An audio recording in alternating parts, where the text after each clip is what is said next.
All right, let's jump right in.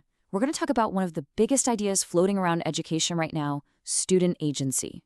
What is it, really? And maybe more importantly, should we even be trying to measure it?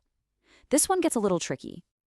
So, if you're an educator, I'm sure you've heard the word agency a ton lately. It's everywhere, right?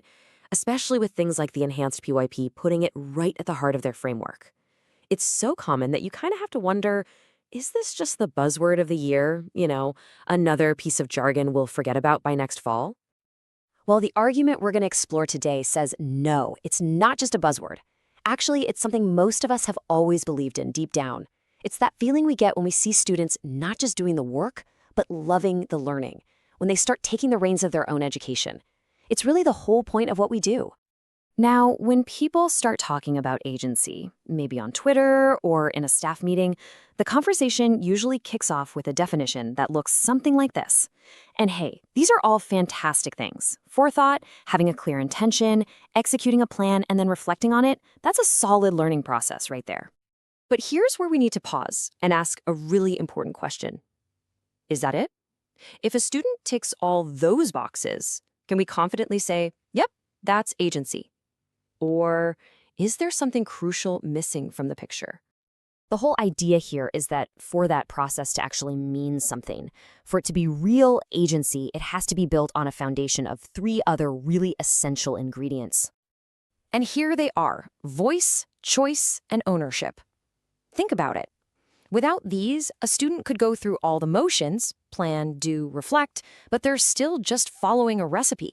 They're doing it because they have to, not because they're invested.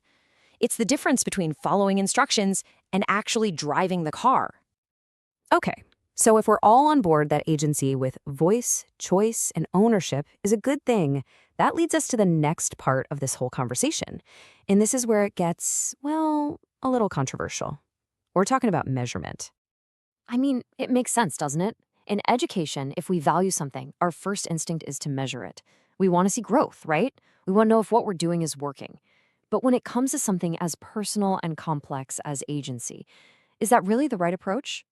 So one idea that gets thrown around is using I can statements to measure agency. But there's a huge problem with that, and this quote just nails it. These statements might show that a student can do something on their own, that they're independent, but that's not the same thing as agency, not even close.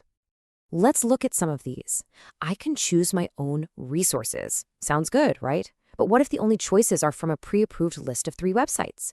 I can voice my opinion. Sure, but is it in a tightly structured debate where you're assigned a side? You see, a student could check every one of these boxes and still just be complying with the rules of the task. It's measuring their ability to follow directions, not their authentic drive. And that's the core idea we have to get our heads around. Agency is so much more than just independence. It's not about being able to work alone. It's about having the genuine power and opportunity to shape your own learning journey. This slide just lays it out so perfectly. Is all about a shift in focus. Look at the left side. When we try to measure agency in the student, we risk sending the message that they're somehow bad at it, which is the exact opposite of what we want. But now look at the right. What if instead we measured the environment? The focus shifts completely. The responsibility lands on us, the educators. The question becomes about the culture we're building, not just hitting a metric. And that brings us to the real takeaway here. This isn't about trying to force agency onto our students. It's about creating a space where the agency they already have can come out and play. That, right there, is our true job. So yeah, let's be really clear about this. The spotlight isn't on the kid. It's on us. It's on our classrooms, our schools, and the systems we put in place. Are we letting students help build the rubrics? Are we offering them real choices in how they show what they've learned? Are we inviting them to the table to help design the next unit of inquiry? That's where the magic happens. And this is probably the most powerful thought in this whole discussion. Agency isn't some skill that some kids have and others don't. It's not something we need to teach from scratch. It's innate. It's something every single human being has from the very beginning. So, we'll leave you with this. The question we should be asking isn't, do my students have agency? Because you know what? They do. Every single one of them. The real question, the one we need to reflect on, is this. Does the environment I create every day actually support it? Does it celebrate it? Does it let it breathe? That's something to think about. Thanks for listening.